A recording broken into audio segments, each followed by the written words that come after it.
dear ones. How is everyone today? The sun is shining here, and that certainly helps as winter is passing. Hopefully it'll pass faster rather than slower. Okay, you are listening to Keeping It Real with Janine, and today I'm excited to have Dr. Brian Caswell with us again. Now, for those of you who listen regularly to the podcast, Brian shared his near-death experience in our last conversation, which was really fascinating. And if you haven't heard it, you might want to do that. I will put a link to it in the show notes. So today we're going to explore a little more about his NDE, but also talk about health, healing, and Chinese medicine, as he is a Chinese medicine doctor. And especially with all that's going on health-wise these days. So many people are sick. So many people are having reactions to certain things. I wanted to talk about his perspective, the Chinese medicine perspective, about what we can do to be healthier and be proactive these days. How are you, Brian? I'm doing good. How are you doing, Janine? Not too bad, thank you. As you know, I just took a drink of water and I it went know. down the It's wrong okay. wrong pipe. I couldn't It's believe okay. it. If you need a minute, I can talk for the next hour straight. Oh, that's too funny. Okay, so let's start out with, well, where would you like to start? Let's see. It's so funny. I told you before we started recording that I wanted this just to be a more of an organic flow of, just kind of see where we go. And Yeah. I know I definitely had some kind of talking points that I wanted to get to. And, Well, you can get to whatever you want. I think that sometimes talking about revisiting the near-death experience, if we can go there for a second, is, a lot of times we talk about the kind of the feeling of how amazing it was and what we witnessed and the feelings we had. And, for sure, it was the most unbelievably unreal experience that I ever had. And it really connected me to so many different levels of my God reality. And I definitely want to revisit those as we go along. But one thing I want to dip into is, what did I feel like afterwards? Because I often get asked that. And, some individuals who've had these experiences, I've listened over the, the several years. And for some people, it's changed their lives and it's been a great thing. And I was listening to one the other day and, just to kind of hear a different side of it. And it definitely changed his life. For me, well, back to that for a second. With him, he made a conscious decision to come back. Okay. And that was different for me. And people could go listen to that other one if they want to, that other podcast of when I talked about it. But kind of at the end of when I arrived at, I would say, the door, and I knew I was home. And the voice had basically said, welcome back. And I said, it's so good to be home. And this feeling of connectedness with everything. And so the voice, which is weird, and this is the part, again, I've tried to think about over time, and I think I've got a better understanding now that I've aged a little bit, is it asked me, would you like to stay or would you like to go? And some of the other near-death experiences I've listened to, that choice really wasn't given so much. Yeah. Some were, some weren't. I don't hear that often. Right. And for me, yeah, I was listening to one the other day too. And the guy was like, oh yeah, I got to get back. I've got to, I don't want my family to be sad about me. And then I'm thinking about my own story. I was like, actually, I wanted to stay. Like, yeah, I mean, that's what my understanding is. Most people don't want to come back. No. And I was, and again, when you're there, when you're connected to everything, when you're connected to everything that ever has and what it seemed to be everything that was and will be, and you're part of, you've rejoined source energy. So you've rejoined this intelligent, omnipresent God. entity that you're so much a part of as it is of you. Why would you want to come back? Exactly. I mean, Thank you. Yeah. And that's the thing. And so when you're there and you've stepped out of the ego, so you've stepped out of the human experience and you are part of a soul body again. And so when you're part of this union with source energy, there is no fear, there is no sadness, or at least for me, it wasn't. I didn't experience any of that. It just did not exist on that plane of it, on that plane of existence, that vibrational pattern, whatever that was. It simply did not exist. So I didn't know what it was. So normally when you go about your day and you're like, well, should I move to another city? Then you have to think of all the ramifications of what are my friends going to think, and this and when you're on that side, everything is pure love. So it's coming from a place of love, and so I knew my family would be okay completely. And I knew that I would see them again because there's no time. There's no time over there, and you're able to witness everything from kind of a 30,000 foot view. And so when I said to myself, no, they'll be okay, I'll see them again. And I reached out for that door and I was getting ready to walk through, and they said, I'm so sorry, Brian, that it's not your time yet. There's much you need to do. And that, from that moment on, it was like this, here I am back again into this very small being, like you're taking the cosmic scale and jamming it into a small little flesh suit. And it was, and this is the part, and this is the part where from that point forward, and I try to explain this to people over time, it's like you were shown something. So you were shown what true love, true connection, true source, true everything is. And then because I didn't make that decision to come back, it felt like I was ripped away from it.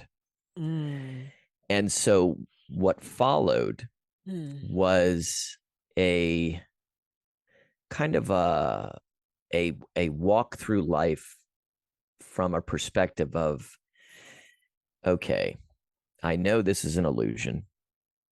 I know the real side is another vibration over. I don't want to say above us or below us. It's simply right here all the time. Right. It's just a vibrational pattern.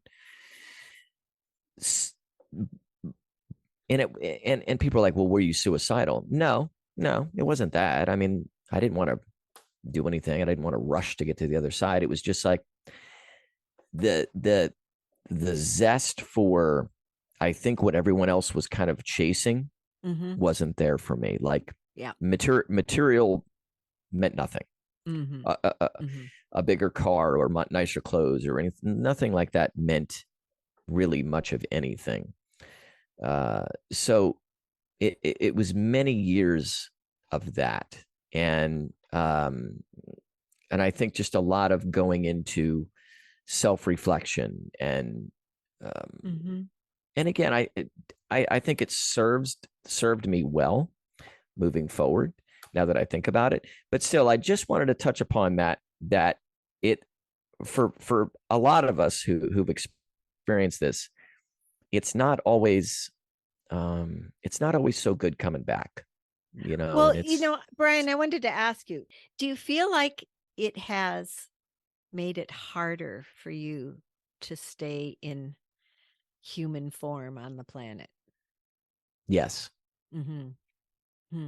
Yeah. Do you feel that, even with that though, do you feel more like you at least have a purpose, and there's a reason for you to at least be here? So that's the thing. And this is something that took a very long time to get. And so this is one of those where, you know, in my first bio that we read a couple of months ago, it was, you know, I put in there, you know, kind of, I don't remember exactly what I put, maybe stumbling my way through life or something. So I put in something like that. Like I almost, there was no often purpose in the sense that I always felt like I was guided. Now I still do. Don't get me wrong. I still do. I always felt like I was guided, even in jobs or relationships that didn't seemingly work out. There was always a purpose that at the time didn't really seem to be, you know, completely forthright in its explanation. But definitely afterwards, I was like, okay, if that, then this, then that didn't happen, then this didn't happen. But as far as purpose itself, that has shifted and changed over time for sure. And before, I always felt like my purpose was, well, when they said there was much you need to do, and all those years I wasn't doing anything, that instigated quite a bit of guilt and shame. Like I'm wasting my my second chance. Right. And yeah, I would think that would create a lot of angst. it did. Angst and anger and loneliness, because it's like you saw behind the curtain, and and sometimes when you talk about it, people are like, wait, what? So you don't, you know, you just learn to not talk about it.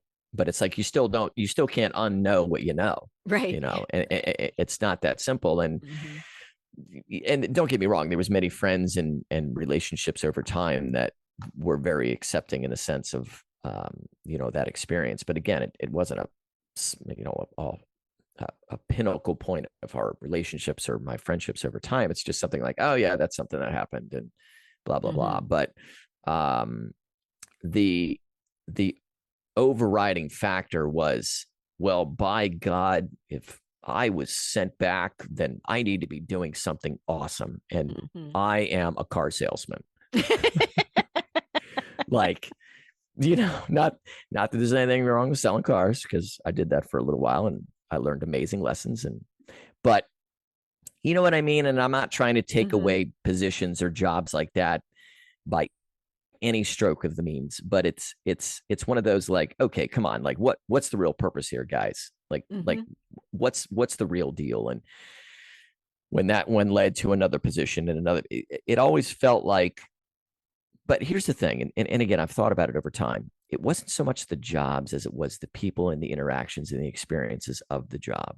And so I started to get that, and I started to be, okay, what if I experienced life, and what if I went through life not so much for the job, but for the lessons and the experiences of the people that I interact with? And what if I started to slowly begin to live more in the present moment? And so I've noticed that more, especially moving forward, especially after COVID. I'm definitely going to get to that. And after my friend passing, that I wasn't so much lamenting about missing out of being on the other side. And I wasn't so much worried about what grand mission I was supposed to have, and why in the heck didn't they take me? Like, why was I sent back for some unknown reason? Yep. I started to slowly see the everyday interactions as magical. And that has taken, you know, many years to get to. That it wasn't so much a grand mission as it was to embody the love that I experienced over there and share it in this vibration. Wow. Okay. That's an important point right there. I mean, that really feels like I mean, to me, even though the work that you're doing is important, I feel, excuse me, but just what you just said, that feels to me, I mean, like I really I feel that in my chest right now. Yeah, Um, like that's the important point. That's the important takeaway. That's hmm. it really is. I mean, and I swear, Janine, every time I try to talk to you, I try not to cry through it. But I'm a pretty emotional guy. Everybody that knows me knows I'm a pretty emotional guy. Even when I'm teaching Mhm. classes, I tend to get choked up just because I think when you number one, I think as you get older, you know, you're like, okay, I don't care so much. You know, I think Mhm. that's part of it. Mhm. Yep. And then like in the Taoist world, as far as like there's different time frames that we move through, and each age is a different, a different kind of rung on a ladder. And each time we move in the cycles of 7, 8, we learn some lessons and things of such. But it's in the sense that uh, it's, and this is the weird part, is every so often when um, I I kind of just allow myself to just be and just speak, or and this even happens in the treatment rooms. When I leave my brain at the door, so to speak, and I stop overthinking everything, Mhm. then something happens that almost like this magical channeling comes through. And I'm not saying that I'm a channeler because Mm, mhm. I'm not, but I mean, maybe I am. I'm not, I don't know, but I'm not claiming to be. I'm just saying when you, the way that you were saying how you felt it in your chest, Mhm. I Mhm. felt the same thing. It was Mhm. 100%. It was there. And it's so overwhelming sometimes that often the human experience is like, okay, I don't know whether to feel that, cry through it, be with it, but it's so true Mhm. that I think that is where the resonation comes from with when we start to talk about those different things, and that's where true healing comes from. Mhm. And Yep. yes, I will hmm. Okay, let me see if this resonates with you because I haven't thought about this in a long time, but because it's almost like something fills you. It's like an energy mm-hmm, that fills you and enlivens you. Or it's hard. Well, when Bill used to do the center point retreats, and Doris Lesser used to do breathwork sessions mm-hmm. with people. And she had several of us trained to assist. And I know I would like when I would go to somebody who needed help, it was like it wasn't me. You know, Yes. and people would say they saw me like as this angel, Mm-hmm. helping them. And it was like a different, I'm obviously I can't even describe it. I'm having trouble finding words. But it was like a different part of me or a different being or more of me than just me in this human body. Um, I like the way you said more of me. I think that's a better description because mhm. I'm trying to think of the words while you're thinking of the Yeah. words at the same time. And it's like, how do you describe that? But I like the sense of more of me. It's almost like you've been turned on and up. Mhm. It's like a free, like you're still you, Yep. but it's like, oh, like, it's whenever Mhm. you put on real polarized glasses, like I always buy cheap glasses because I'll lose them or the kids sit on them. But if you ever put on a real pair of polarized glasses, you're like, oh my, like, wow.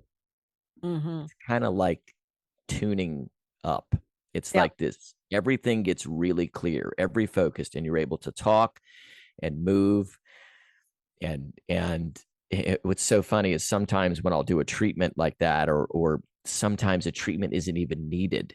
It's just through presence of two Mhm. people being together and hitting that frequency together that a lot of times I'll be sitting there, and myself and the patient, they're like, well, I guess we could have a treatment, but the pain's already gone, or and I'm like, well, okay, so I just, and to bring it again full circle to everyone that's listening, we're not, at least I'm not saying, and I know you're not, because I know you, we're not saying we're the only ones that can do this, and that it's a secret. It's literally everybody can tap into that level. Oh, yeah, It's absolutely. right there all the time.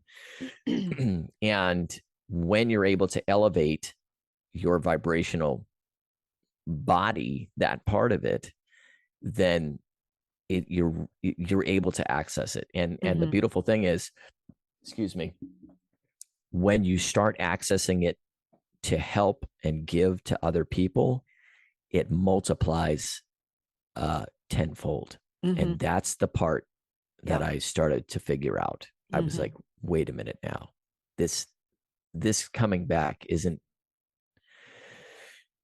for me so much as who can I serve, right? And what can I serve, and in what capacity. Yeah.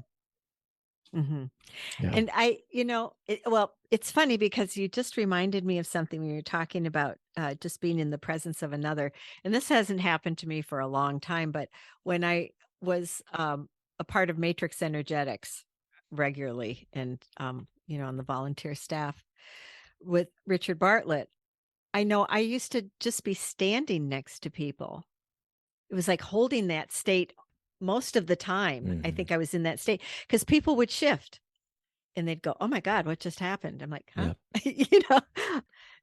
But I think that was because Stephen and I were going to the seminars because we were part of the staff. So we were going to all of the seminars. And so it was like in that energy field constantly, or sitting across the table from someone, and they'd start shifting and having, I don't know what to call it, but an otherworldly experience, maybe shifting to another dimension or another timeline for a few moments, and having a change.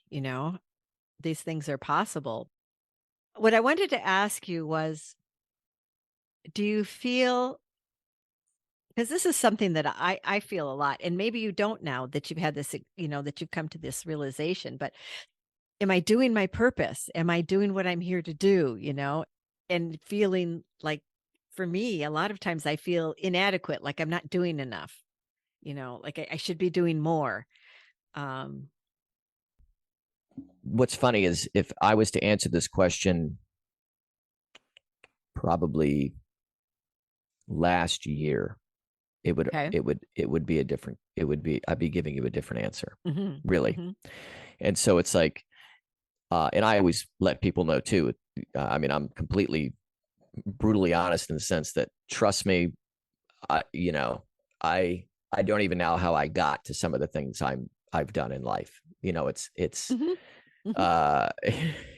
funny because, I mean, I'm sitting here doing a podcast, and I'm an adjunct professor, and I'm a doctor of medicine. It's like, but then I'm also the guy that changes his own brakes, and I'm a carpenter, I'm a dad, I'm a guy that has 2 pairs of shorts because I don't want to go shopping for another pair. So it's like, I think a major shift was, and again, just being real, I closed my 3 clinics during COVID. Okay. And I took on the role of Mr. Mom, with my partner. She's a nurse. Okay. And she was on the COVID unit, and she has 2 boys, and I have a boy here, and so I kind of took over that role. She was working crazy hours, along with all the other stress of us not knowing what was going to happen, as far as what we were being told at the time. Right. And I lost my identity as a practitioner. I lost that identity completely. And I almost went into hiding because there was a shame and a guilt from doing that too, because I was like, I've abandoned my patients. I've abandoned them. They've, Got it. but at the same time, it was this moment of, I no longer, the medicine for me was no longer the medicine that I wanted to practice. And so it became very robotic. And so I was, and this is, I'm going to bring this around because I was doing what I'm doing now. Okay. But I was doing it in a way that I'll say it, the spirituality was out of the medicine. Okay. I was connected to my patients. I loved them and I loved being with them and everything like that. But I, for whatever reason, I couldn't get into that space that we just got to a few minutes ago. It was and what a block. changed? What changed for you? Well, I think COVID did. And I think it was because I felt like I needed to be there and I couldn't be there. And so I closed the clinics. And then over this period of time of having the clinics closed, I ran away from that position. I didn't want to be a doctor anymore. I didn't want to be a healer. I didn't want to have the responsibility of people asking me questions about everything. I didn't want to be in people's energy. I didn't feel like I could offer any help because I was in such a place of myself that who am I? Who was I to offer any type of guidance, any type of help whatsoever? And so I went into this pretty dark place, I lost my identity and I had no purpose. I had zero purpose, what I thought at the time. And again, I went back to this thing like, well, why am I here? Like if I'm, again, if I came back and everything, what am I doing? What is the point of all of this? And fast forward questions. Yeah, right. And so fast forward and my best friend, who I grew up with here, ended up getting COVID. And, I remember speaking with him and texting with him and everything like that. And, the decision was finally made for, I had told him, I said, you know what? I said, I think it's time for you to head to the hospital. And,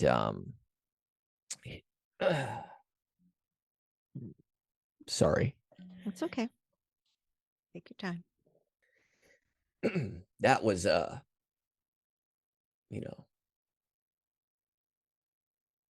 knew.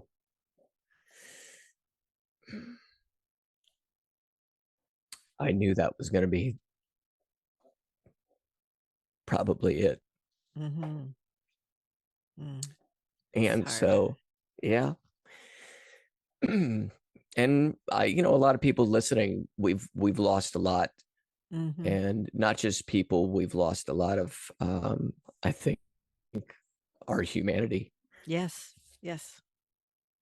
In this. And I'm not gloom and doom by any means. I always think that there's definitely light that's coming out for sure out of this. And again, I'm not gloom and doom, but I think that same with my own personal life and with the world as a whole.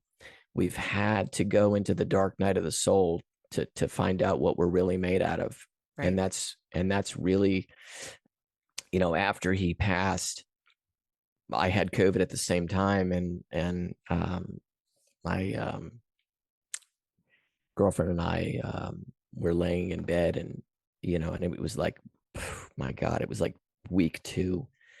And I still had 100 and something degree fever, and we had the kids, and it was bad, and he had just passed, and I'm laying there, and Janine, you're gonna laugh when I tell you this because it was so absurd. Because I'm laying there, and I had taken all what I thought was, I had taken the NAC, the N-acetylcysteines, and things like that, and I had done all that, and I think it kept us out of the hospital for sure. But I couldn't get clear this 101 degree fever that would rise and fall throughout the day. And like I said, you're gonna laugh when I get ready to tell you this next part. So I'm laying there on the couch in the office, and I'm like, you know what? Maybe I should look up some Chinese herbs for this. I swear to God. And Ashley comes in. It's so hard to help ourselves. It's insane. And so Ashley I talk to Ashley and I say, hey, I'm thinking about doing some Chinese herbs. She's like, yeah, like, well, like, of course. She's so good at that, by the way. Anyways, and so I started researching and everything, and of course I find the formula that fits the symptoms exactly, and I order it, and a couple days later it comes in, and I take it, and within 2 hours the fever starts to break, and I'm like, and I just look at her, and she's like, basically like, Jesus, what does it take for you, dude? like where do you need to go to figure out, like, and so I just look at her, I'm like, yeah. And so a couple days pass by, and I remember we're sitting on the bed. I'll never forget it. And again, I'm still dealing with my buddy passing, and I said, I know what I'm going to do. She's like, what? I said, I'm going to open another clinic. And I said, but this time I'm going to do it from a place of spirit. I'm going to do it with the spirit of the medicine, and I'm going to do it differently. And I said, I'm going to find a place. And I said, we're going to do it the way we want. And I said, this is just the beginning. I said, because I don't want to miss any other part of life. And so that's what started it. And so this next phase, and like I said, and this is the part I always got to pinch myself. It's only been a little over a year, and that's it. And I've reopened a clinic. I'm teaching at a college. How is that going, by the way? Because I know that. Oh my God, it's great. Yeah, it's great. I love it. I love it so much. I really do. It's the students are lovely. I'm sure some of them will be listening to this, but it is such a wonderful experience to teach. It is so amazing that I can't talk about it enough. Yeah, of just the aspect of teaching and giving knowledge is so amazing. Yep. I agree. I haven't taught in a while, but in the years past when I have, I really have enjoyed it. Oh, it's lovely. A lot. It's lovely. And so kind of bringing it back to what I was saying, what is my purpose? Right now, I have no doubt in my mind. Again, I'm trying to do things from a place of love. I'm trying to do more and more of even what I don't even think is possible. I forgot to tell you. Yeah, I have another business that I started. So that's the tinctures. The tinctures are getting ready to launch soon. So that's a whole nother thing. I've got, I'll tell you about that later at some point. But, it's one of these things where before I was hiding.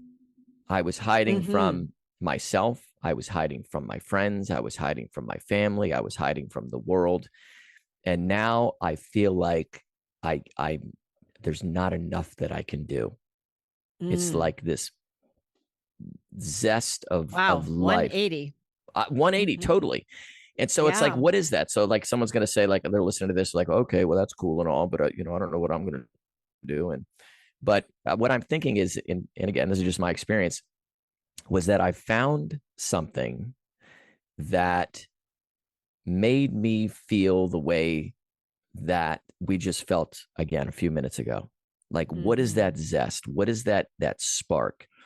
And even if you're working at whatever Target or you're working at wherever, it's not so much the job and it is the interaction with the connections. Yes.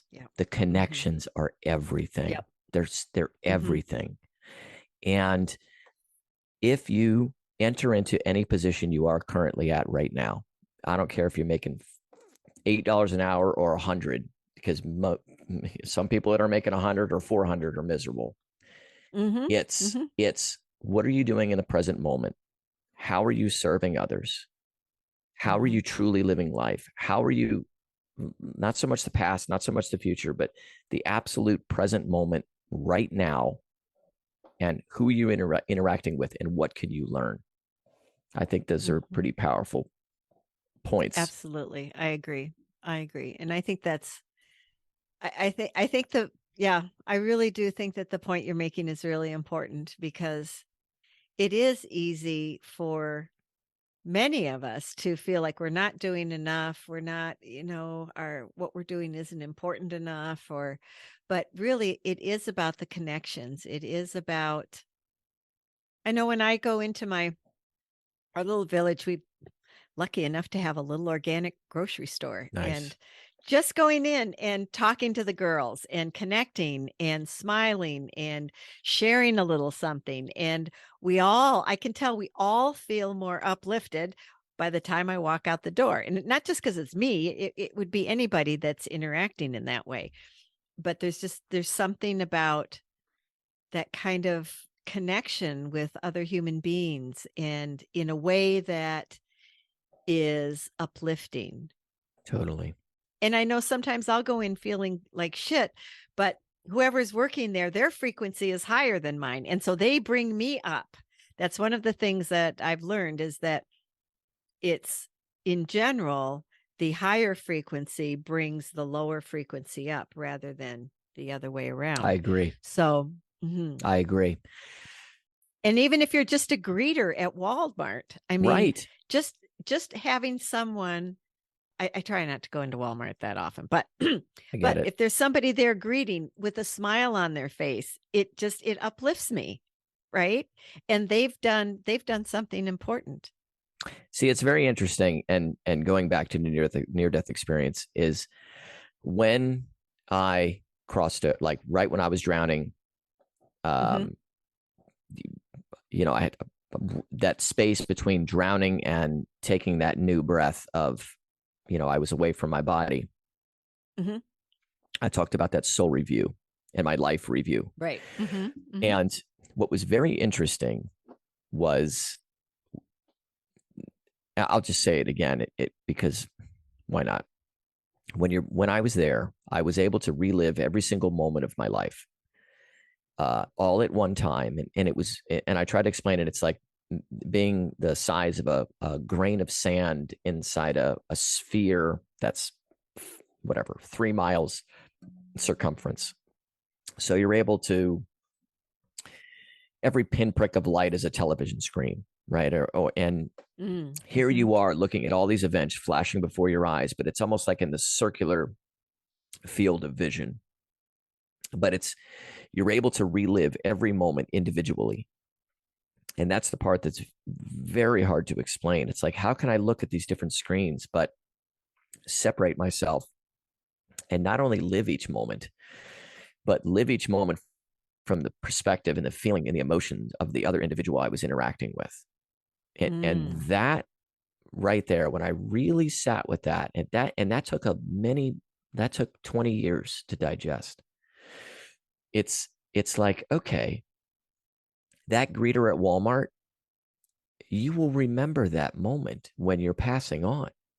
Not only will you remember it, you will experience it through that person's eyes and emotions, and you will see what you've done to that person's life. It's these, childbirth and all these things, and getting married or getting that promotion. Those are all awesome, great things. But the things that I remember when I was making that transition over into the next vibration, it was the interactions of everyday events. That was the thing that stuck out, because that was the thing that, it was so powerful. It's like, I was like, wow. I was like, because this one time I remember I was visiting my grandmother, and this was many years ago, and she had just been moved into a assisted living facility. And again, I'm going to try to get through this story without crying. But so I always tried to visit her once a week. And this was when we were in Tennessee. And what I would try to do is, I would try to get flowers and stuff. So I would stop at the grocery store and I would get flowers. I remember the first time that I did it. I was walking in and I had this bouquet of flowers, and all of a sudden there was these 3 older ladies sitting on the front porch and they're just kind of hanging out. And I was getting ready to walk by, and all of a sudden I stopped and I was like, I peeled off a flower for each one of them. I did, and I was like, I knew and you were going to say that. that right there, I mean, clearly I'm still talking about it. It was such a unbelievably powerful. It's the little things, it's often the little things that mean the most. It really is, especially when it's spontaneous And I think that's kind of comes what from the I'm heart. getting at with this conversation here is it's, for me, it wasn't just the lesson of this grand thing that I needed to do. It was the millions of little things that I could do every day. That was the key. It was the 1% better. Good point. Just one, not 100, not 50, not 70, not I got to go out and change the world by next Tuesday.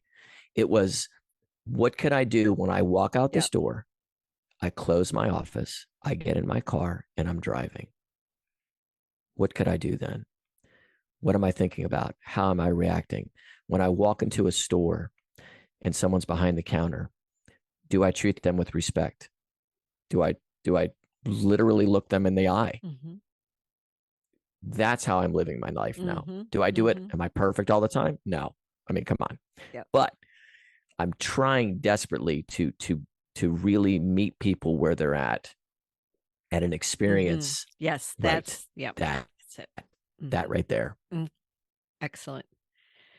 Okay, I want to share one little thing, and then I want to get to health and healing and totally. Chinese medicine. But I watched a little Telegram a little video the other day of this guy. Looked like it was a grocery store. He kept paying for people's groceries. Oh my God. He just put the money, and the reactions, it's making me emotional. I mean, some people were just so, it meant so much to them. One woman said she had been crying all morning. And here this guy he puts the money down and pats them on the back and walks away. Amazing. That's I love it. And I thought, oh, what a wonderful thing to do. And one girl was like, what? And she goes, I have to do this for somebody else. It just. I love it. Yeah. I love it. I don't need to say anymore. No, I love it. I love that. It's so amazing. Yeah. It's that kind of stuff. That's the purpose, really. And it's always the funny thing is if you have those moments of joy and happiness, hold on to them, respect them, because in that moment, that's the beautiful factor of life right there. I'll never forget in Portland, when I was living in Portland, there were 3 young people homeless, and I felt inspired to give them $20 for some reason. And the guy said that was the amount that they needed to buy a tent. Wow. That they still needed to buy a tent, and they were going to buy a tent. And it blew me away. They all gave me hugs, and you're still talking about it. See? I mean, that's the part. Yep. Right. Okay. Well, as Brian and I continued our conversation, I could tell that it was going to get to be very long. So I decided to divide it into 2 parts. So part 1 is about his continuing experiences with his NDE and how it affected his life. Part 2 is going to be on the 8 extraordinary meridians and Chinese medicine. To give you a sense of why I feel that part 2 is really important to know, to understand, I'm going to quote from a website called Learn Religions. Within Chinese medicine, the 8 extraordinary meridians represent the body's deepest level of energetic structuring. These meridians are the first to form in utero and are carriers of Wan Qi, the ancestral energy which corresponds to our genetic inheritance. They function as deep reservoirs from which the 12 main meridians can be replenished, and into which the latter can drain their excesses. Other names for these 8 extraordinary meridians include the 8 curious vessels, the 8 marvelous meridians, and the 8 irregular vessels. And that's what we will be exploring in part 2. I hope you enjoy. Thank you for listening to part 1. I found part 2 to be quite fascinating.